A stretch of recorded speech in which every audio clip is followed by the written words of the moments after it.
WHCT presents News You Can Use.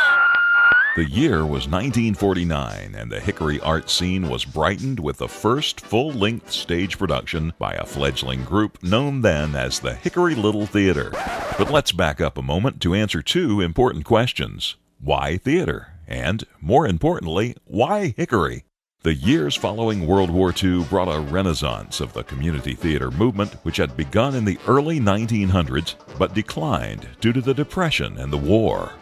With the end of the war, though, came a surge in community activism, and between 1945 and 1959, the number of theater companies had swelled to over 3,500, including that intrepid group, the Hickory Little Theater. But how did this group get its start? Early meetings were held in 1947 and took place in the apartment of Carlton Buddy Deal, who had recently returned to the area after attending the Plymouth Drama Festival at Plymouth, Massachusetts under a scholarship from Lenoir-Rhyne College.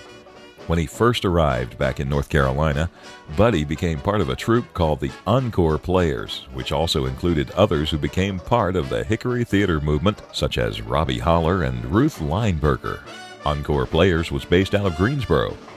The three of them decided it was time to create something similar in Hickory. Around that same time, a newcomer to Hickory named Kay Johnson, a professional actress, started to work with the Hickory Recreation Department, where she performed various duties, but eventually started a children's theater group. Johnson, having heard about the 1947 meeting, got in touch with Deal's group and brought the formation of the company under the auspices of the city, thereby granting access to its eventual home, the City Auditorium. Various organizational meetings were held through 1948, and in February 1949, the group presented a radio broadcast on WIRC of Ben Hecht's Miracle in the Rain, followed by a March WHKY presentation of In a Chinese Garden. The pace of activity picked up rapidly at this point. Regular meetings were established, Mondays at 7:30 in the director's room at the First National Bank. The membership and guests would gather to enjoy programs, discuss business, and share thoughts on theater arts. Here, the first officers were elected, and the group officially named itself the Hickory Little Theater.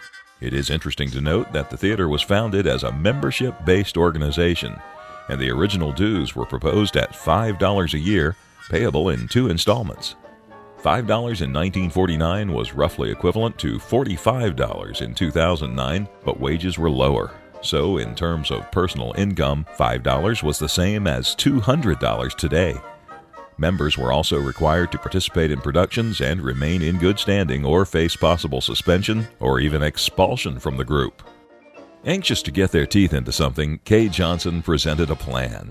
With the assistance of her committee, Robbie Holler, H.G. Gabriel, Buddy Deal, and Shirley Brown, the next offering by Hickory Little Theater was a collection of 3 one-act plays. Curse You, Jack Dalton, Enchanted Night, and The Valiant, presented on May 24, 1949. This marks the first use of the City Auditorium. The productions proved to be enough of a success that work began in earnest to select and produce a full season of plays beginning in the fall. The City Auditorium would once again be the stage for the productions, but there was still a need for space to rehearse and build scenery. The solution came in June 1949, when Mrs. Eli T. Watson allowed the Hickory Little Theater to take up residence in her carriage house. The first season opened on October 25, 1949, with You Can't Take It With You, and then continued with the thriller Night Must Fall in February 1950, and concluded with the romance Dear Ruth in April 1950.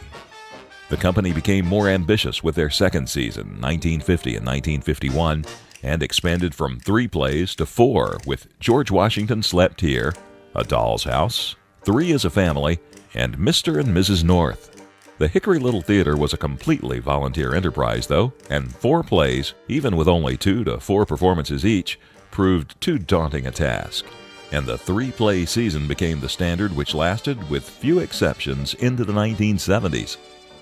From the very first production, the Hickory Little Theater called the City Auditorium home. Throughout that first decade, City Hall continued to also house the police and fire departments, so audiences were often entertained not just by the plays, but also by prisoners singing from the drunk tank, as well as fire alarms and sirens when the trucks would go out on calls.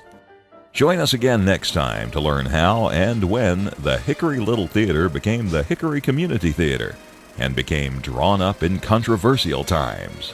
Until then, I'm Ralph Mangum, and this has been News You Can Use.